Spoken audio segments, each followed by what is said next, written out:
할렐루야. 하나님 살아계십니다.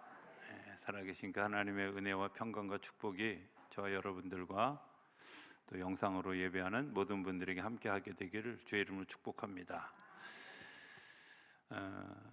우리 올해 표 주님께 한 걸음 더 다가가고 또 이웃에게 한 발짝 더 다가가는 그런 일들, 그리고 지난 성구영신 예배 때 우리 8개 그 돌들을 세우셨죠? 오래 한 일인데도 생각을 세우셨죠. 그래서 이제 오늘 설교의 제목이 내가 먼저 시리즈 1, 몇 개까지 갈까요? 8번까지 갈 겁니다.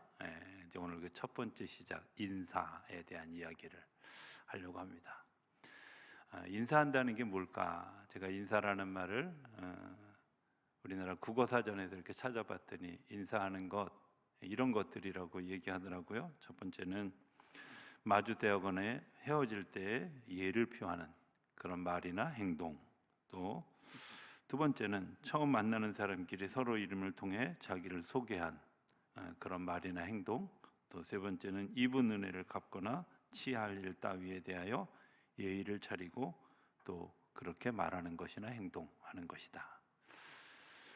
근데 인사는 이렇게 규정되어 있지만 인사는 중요한 것이 인사하는 사람이 중요할까요? 아니면 인사를 받는 사람이 중요할까요? 받는 사람이 인사를 했구나 하고 인정해야 그게 인사랍니다. 제가 아는 선배 목사님 한 분이 인사에 대해서 이런 이야기를 해주신 적이 있어요.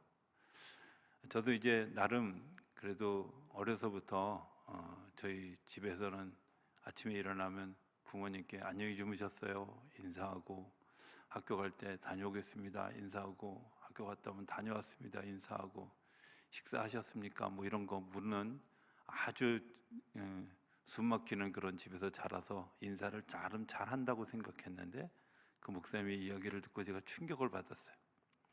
목사님 뭐라고 얘기하시냐면, 당신이 시골에서 첫 목회를 하실 때 이렇게 인사했다는 거예요. 자전거를 타고 어디를 가다가 어르신을 뵈면 자전거를 세우고, 자전거를 받침대 있죠? 넘어지지 않게 하는 받침대까지 딱 고정시키고 안녕하세요 하고 인사를 한다는 거예요. 별로 안 놀라시네요. 저는 굉장히 충격받았어요. 아, 저게 인사구나. 저렇게 하는 게 인사구나. 교인도 아니고 동네 어르신을, 마을 어르신께 자기 가던 길을 멈춰서서, 그래서 제가 그 순간에 들으면서 요즘은 자동차 타고 다니는 시대인데 인사하려면 자동차 타고 가다가 시동 끄고 그러고 가서 인사해나? 뭐 이런 생각을 할 정도로 굉장히 충격을 받았어요. 여러분들 그렇지 않습니까? 인사는 상대방이 인사를 받은 것이 중요한 겁니다. 나는 인사했는데요, 상대방이 인사받은 경험이 없으면 그 인사가 아닌 거죠. 왜? 인사는 말하는 사람이 중심이 아니라 그것을 받아들이는 사람이 중심입니다. 내가 인사한다고 하는 것, 그것은 바로 당신을 내가 인정하고 당신을 받아들이고 당신과 이제 만남이 시작되어졌고 관계가 되어졌고 그런 것들을 통해서 열매가 시작되어지기를 기대하는 마음이 그 안에 숨겨져 있는 거죠. 그래서 인사하는 것은 굉장히 정중하고 또 반드시 해야 될 일이지만 이것을 통해서 이루어지는 놀라운 하나님의 은혜와 복들이 있다고 하는 것을 발견하게 됩니다. 인사하면 제일 먼저 생각나는 그런 이야기가 있습니다. 누가복음 1장에 나오는 이야기인데요. 누가복음 1장에 엘리사벳이 임신을 하게 되어졌어요. 엘리사벳이 그 임신을 하고 난 다음에 이제 그 임신한 것 때문에 상당히 마음에 좀 이렇게 부담이 좀 있었던 것 같아요. 왜냐하면 나이가 많아서 임신을 하게 되어졌죠. 그래서 이제 그런 일들을 서로 하나님께서 이제 다듬어 가시는 굉장히 중요한 얘기가 누가복음 1장에 나오는데 40절에 보면 이렇게 나옵니다. 사가랴의 집에 들어가 엘리사벳에게 문안하니 엘리사벳이 마리아가 문안함을 들으며 이 아이가 복중에서 뛰노는지라. 여러분들 마리아가 엘리사벳을 찾아갔어요. 왜 찾아갔냐면 엘리사벳이 아이를 임신했다는 소식을 듣고 너무 기뻐서 축복해 주려고 간 거예요. 축복해 주려고 갔는데 엘리사벳이 보니까 마리아에게도 임신한 사실을 알게 됐어요. 그런데 두 사람 다 그렇게 서로 임신한 사실이, 한쪽은 너무 나이 노산이 되어졌고 한쪽은 아직 처녀의 몸이기 때문에 이게 막 좀 부끄럽거나 좀 감추고 싶은 그런 일들이었던 거죠. 더구나 마리아의 입장에서는 자신이 아이를 가진 것 때문에 잘못하면 사람들에게 돌로 맞아 죽을 위험에도 있는 상황인 거죠. 그래서 그게 근심이고 염려일 수 있는 그 상황인데, 그 상황에 서로 무난하면서 인사를 합니다. 뭐라고 인사를 하냐면 내 아이가 복되다, 내 복 중에서 뛰노는 아이가 복되다고 엘리사벳이 이야기를 하는 겁니다.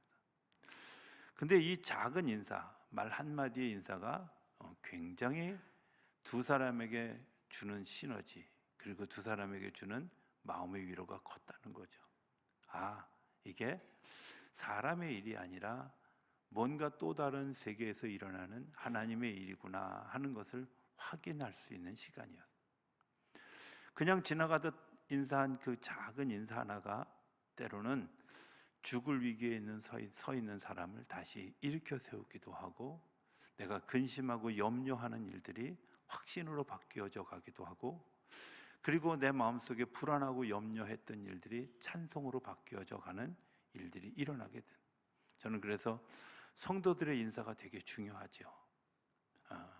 굳이 내가 당신을 위해서 기도했는데 이렇게 이야기하지 않더라도 내가 당신을 기억하고 있었습니다, 내가 반갑습니다, 이렇게 이야기하는 그 한마디에도 사실은 굉장히 힘이 되고 또 위로가 되고 격려가 되는 그런 놀라운 사건들이 일어나게 된다고 하는 거죠. 여러분들, 그 사건이 거기서 끝나는 게 아니라 사실은 엘리사벳이 임신했던 아이 세례 요한, 또 마리아가 임신했던 아이 예수님, 이 두 사람이 인류의 구원을 이뤄내는데 한 사람은 선구자로, 한 사람은 그 일의 완성자로 그 일들을 주관해 갖고 그 일들에 헌신되어져서 아름답게 사용되어진 것을 생각해 보면, 이날의 인사가, 마리아가 그날 이렇게 얘기합니다. 이런 인사가 어찌 미뇨라고 질문할 만큼 자기 마음속에 감동을 주고 위로를 주고 힘을 주어서 그 일들을 감당할 수 있는 은혜를 주었다는 거죠. 때로 우리가 서로 나누는 그런 그 인사, 별것 아닌 것 같지만 어떤 이에게는 정말 안녕하세요 라고 하는 질문 하나가 얼마나 정말 위로가 되고 힘이 되는지, 요즘 이런 이제 생각들을 하게 돼요. 가끔 이제 카톡으로나 이렇게 좀 오랜만에 인사를 나누는 사람들하고 이제 대화 가운데, 목사님 건강하시죠? 사모님도 건강하시죠? 이렇게 질문할 때, 옛날에는 그냥 건강하시죠? 이 질문이 당연히 건강하니까, 무슨 이 건강조사서에 뭘 쓸 일도 별로 없었으니까 당연한 인사고 그냥 지나가는 인사려니 했는데, 요즘은 그렇지 않더라고요.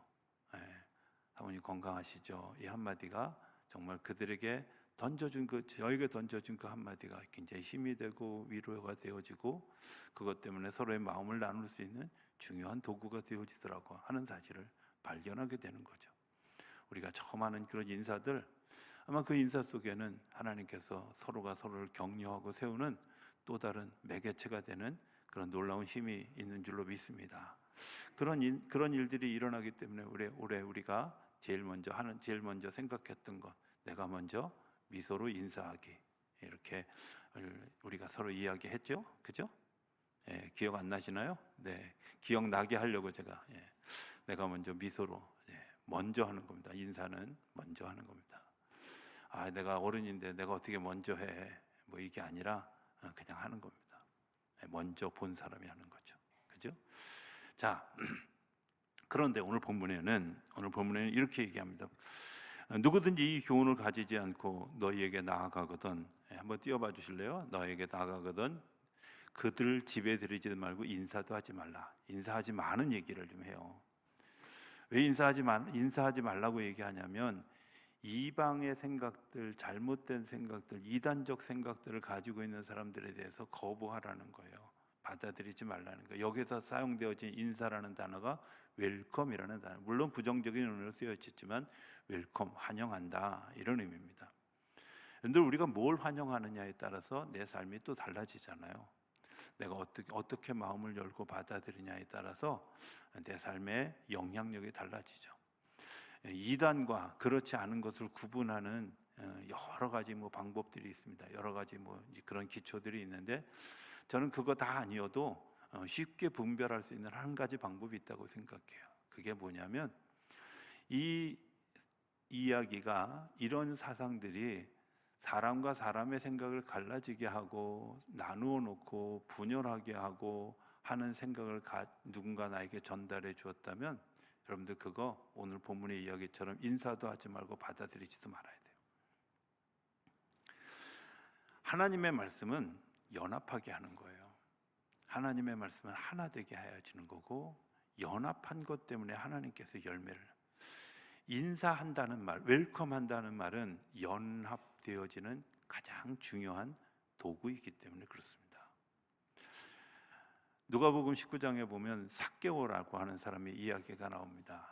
삭개오 이야기를 하도 여름 성경학교 때마다 교재에 쓰셔서 제가 어느 날 교육국에 있는 분한테 교재 쓰는 분한테 그랬어요. 아니 세상에 인물 중에 성경 인물 중에 삭개오밖에 없냐고, 맨날 삭개오를 2년에 한 번씩 쓰냐고, 어지간히 써먹으시라고 제가 이렇게 핀잔을 줬더니 그분이 저한테 반문하셨어요. 뭐라고 반문했냐면, 목사님, 그러면 삭개오보다 더 극적으로 자기의 마음을 열고 예수님을 받아들인 사람이 또 있으면 자기한테 가르쳐달래.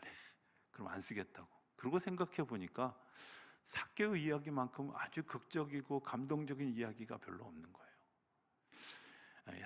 삭개오의 이야기 가운데 이런 이야기가 있죠. 삭개오가 어느 날 예수님이 자기 마을에 오신다는 소식을 들었습니다. 그런데 성경에 나타난 이야기 보면 그분의 키가 되게 작았다. 키가 작았다고 표현할 만큼 그분은 그 키가 작았다는 말이 어쩌면 삶의 컴플렉스일지도 몰라요.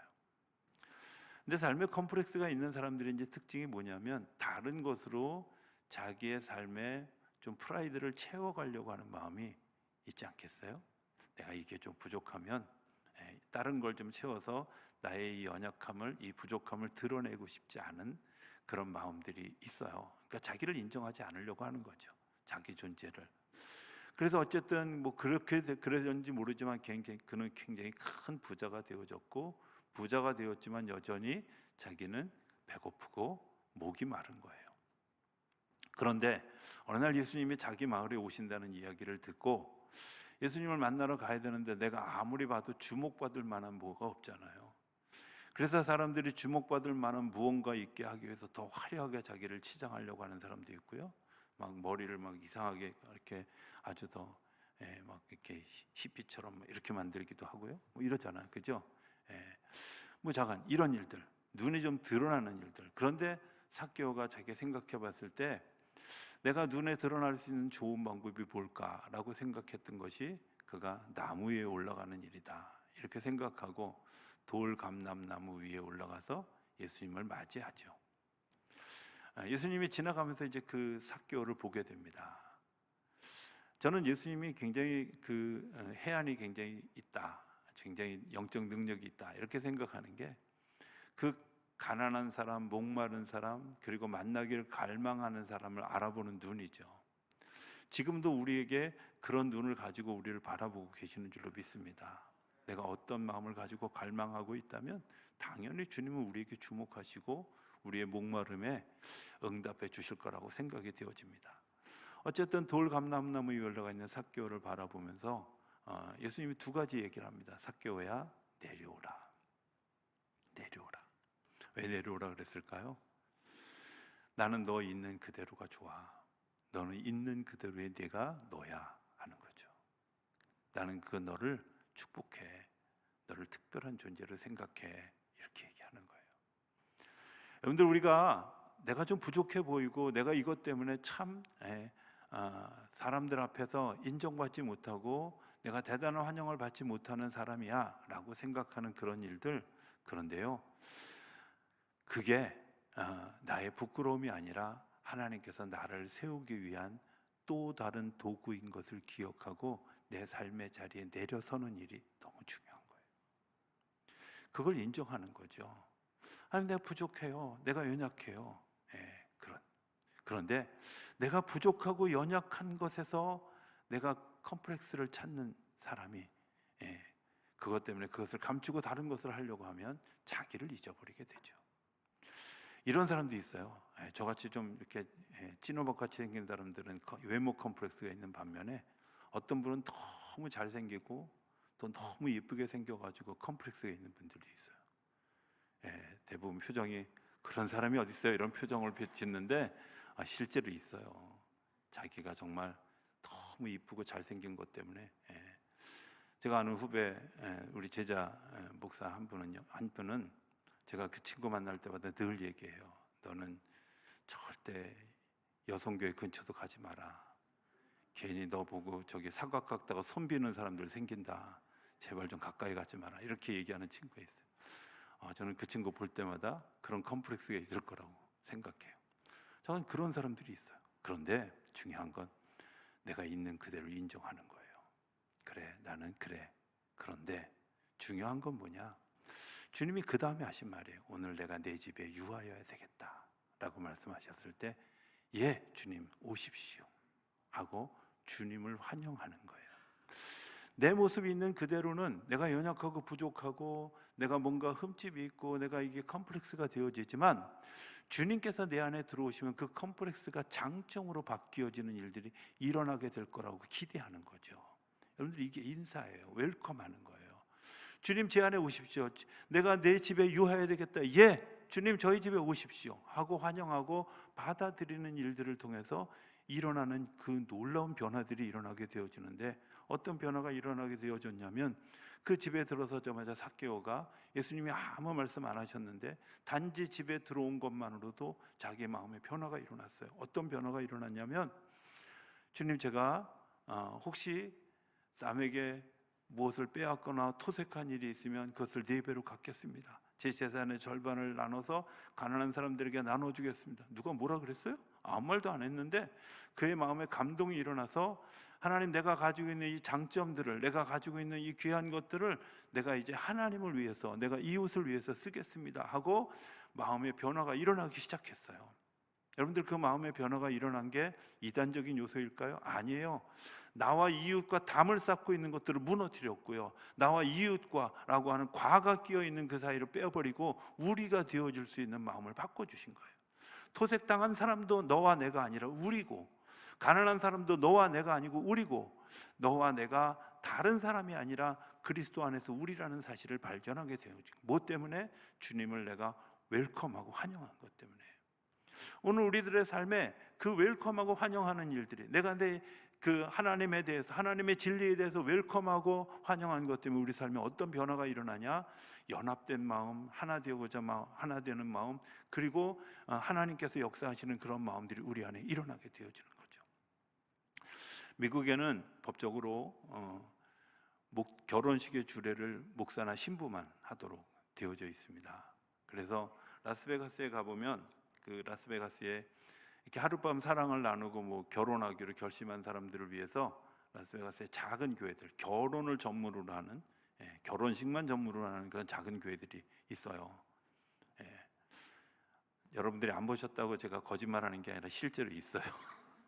그리고 거기에 목사님들이 계셔요. 그래서 그 결혼 주례만 하시는 목사님들이 있더라고요. 왜 그러냐? 여러분들, 왜 결혼하는 일이 그렇게 중요하고 그 결혼하는 일에 목사나 신부가 하도록 법으로 정해놓는 이유가 뭐냐면 그런 겁니다. 결혼하게 되어지는 거 놀라운 신비 아니겠어요? 전혀 딴 상황에서 만났던 두 사람이 하나가 되어졌습니다. 이 하나가 되어지는 일, 굉장히 신비로운 일이죠. 그런데 그 웰컴 하는데 누가 작용하냐면 주님께서, 주님의 영이 작용하는 거예요.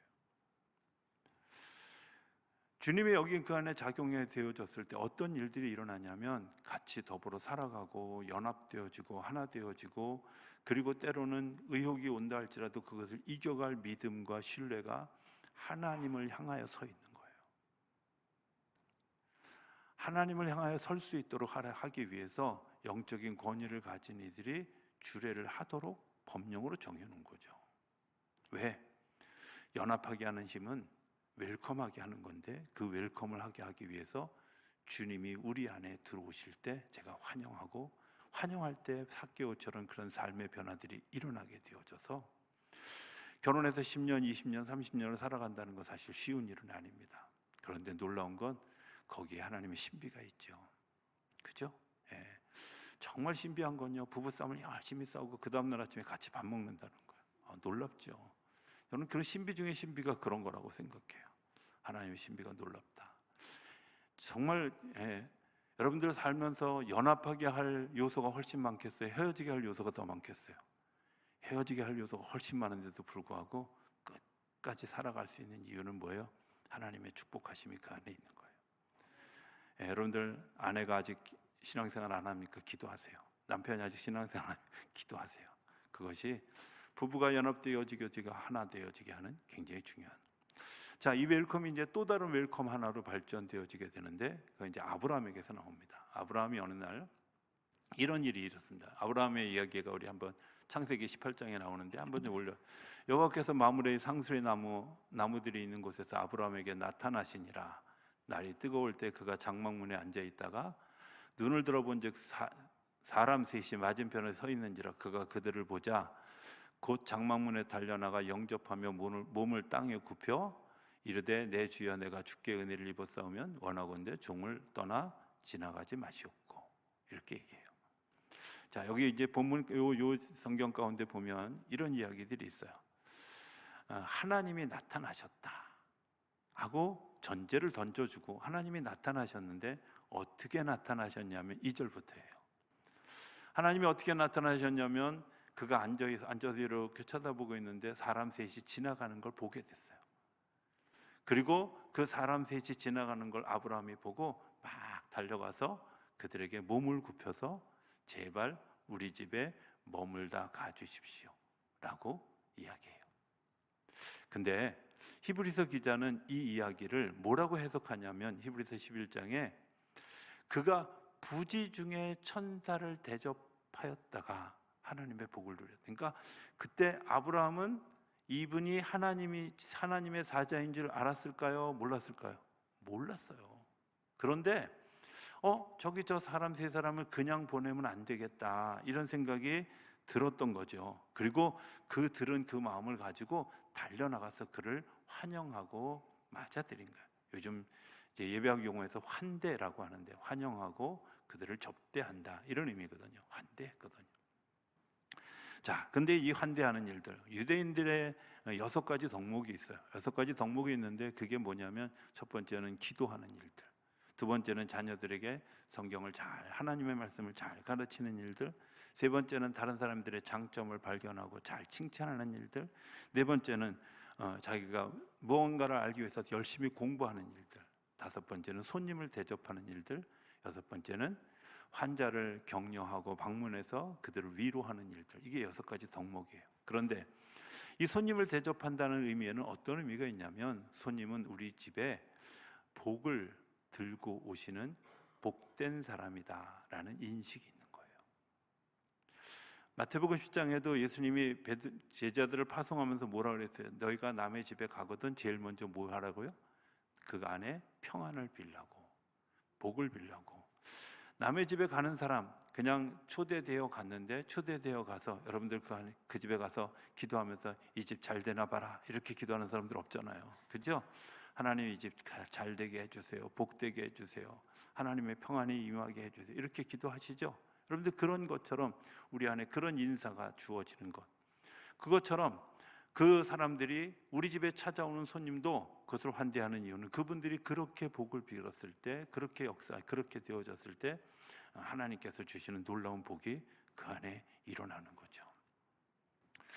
처음 목회지에서 그 교육자회를 하게 됐는데 걱정이, 개사케라고 교육자를 하는데 걱정을 하는 거예요. 왜냐, 한 번도 해본 적이 없고 그 좁은 예배당에 그 많은 목사님들을 초청해서 뭐 식사 대접할 이런 준비를 하는 것 때문에 여성교회가 되게 근심을 했어요. 제가 얘기했어요. 지금 근심하는 거 어려운 거 다 안다. 대접하는 거 어려운 거 다 안다. 그런데 한번 이렇게 생각해 보자. 그 많은 목사님들이 오셔서 하나님이 이곳에 평안함이, 이곳에 평강이 있도록 기도해 준 그 씨가 이거보다 더 클까요? 아니요. 여러분들, 내가 누군가를 대접하는 일 쉬운 일은 아닙니다. 그러나 그 사람이 우리 가정에 와서, 우리 집안에 와서, 우리 교회에 와서 그렇게 기도해 준 것, 그게 더 크고 놀랍다는 걸 인정하면 손님 대접하는 거 그렇게 어려운 일이 아니죠. 웰컴하는 겁니다. 사람과 사람 사이에서 그런 그 환영의 인사들이 우리 가운데 들어서게 되어졌을 때 그 속에서 하나님의 놀랍게 하는 역사들이 일어나게 되어지는 줄로 믿습니다. 그게 우리들의 삶의 또 다른 인사죠. 자, 이 인사를 공동체로 바꿔줘가는 인사가 사도행전 2장에 나옵니다. 사도행전 2장에는 이제 사람을 모아, 그러니까 이렇게 환영해서 받아들이는 정도가 아니라 환영해서 받아들이는 사람들이 어떤 열매를 맺게 되었는지를 사도행전 2장 42절부터 이야기하는데 한번 볼까요? 그들이 사도의 가르침을 받아 서로 교제하고 떡을 떼며 오로지 기도하기를 힘쓰니라. 자, 첫 번째 요거부터. 여러분들, 사도의 가르침을 받아 서로 교제하고 떡을 떼며 오로지 기도하기를 힘써. 이때가 어떤 때냐면 이들이 정말 성령 충만해서 그들의 삶으로 돌아왔어요. 삶의 자리에 돌아왔어요. 그리고 그 삶의 자리에 돌아온 것 때문에 야, 여기가 정말 안식처구나 라고 생각하고 사도의 가르침을 받아서 서로 떡을 떼며 교제하는 거예요. 여러분들, 이 교제의 시작이 뭐예요? 인사하는 거잖아요. 그죠? 내가 상대방 인정해요. 네, 그렇습니다. 네, 우리 같이 힘을 합시다. 이렇게 얘기하지 않았어도 당연히. 그래서 우리 이제 어르신 목사님 중에 이렇게 얘기하는 분이, 밥상 공동체 얘기하시는 분이 있어요. 여러분, 밥상에서 같이 밥을 먹는 거 얼마나 중요한 일인지, 그죠? 사람을 아는 세 가지가 있어요. 사람을 깊이 아는 세 가지 방법이 있는데, 첫 번째는 같이 밥 먹는 거, 둘째는 같이 여행하는 거, 세 번째는 같이 자는 거, 그죠? 뭐 남녀가 같이 자는 거 말고, 어찌됐든 수련회 갔다 오고 나면 되게 친해지잖아요. 그죠? 같이 낯선 곳에서 이틀, 3일을 지내고 나면 수련회 갔다 오고 나면 너무 친해지는 그런 일들. 왜? 밥상 공동체입니다. 공동체, 서로 교제하는 거예요. 서로 교제하고 떡을 떼고, 그리고 그런 일들을 통해서 기도가 연결되어지는 공동체가 되어졌을 때 43절 이후에 열매가 나타나는데 한번 볼까요? 43절에 보면 사람마다 두려워하는데 사도들로 말미암아 기사와 표적이 많이 나타나니, 넘겨주세요.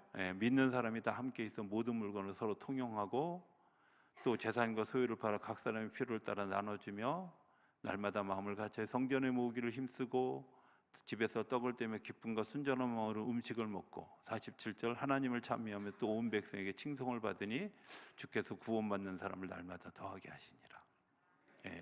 여러분들, 이런 역사가 일어납니다. 어디서부터?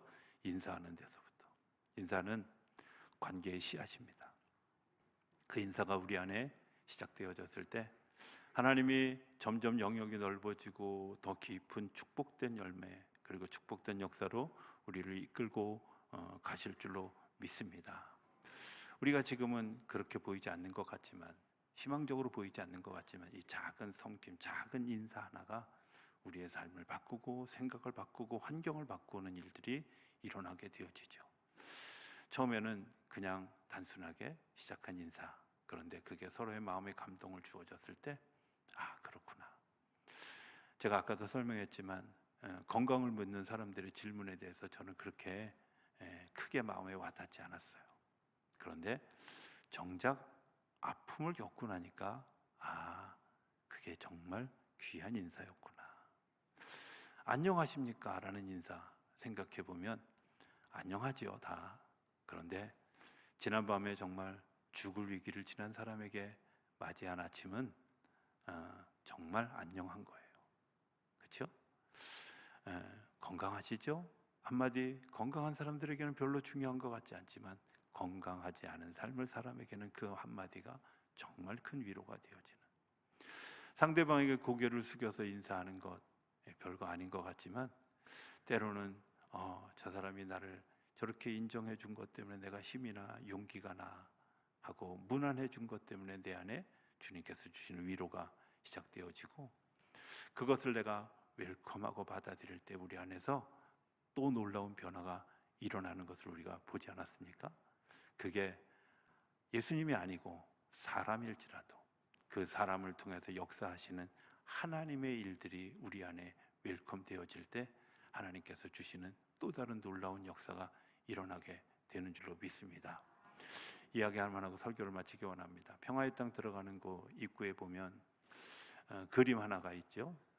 문을 두드리고 있는 예수님의 모습을 담아져 있는 그림입니다. 이 그림이 처음 발표되어졌을 때 많은 비평가들이 이런 지적을 했다고 그래요. 당신은 그림을 잘못 그렸습니다. 저 문에는 손잡이가 없습니다. 저 문을 누가 열 수 있겠습니까? 라고 비평했어요. 그러자 그 화가가 뭐라고 얘기했냐면, 저것은 우리의 마음의 문입니다. 우리의 마음의 문은 밖에서 여는 손잡이가 없습니다.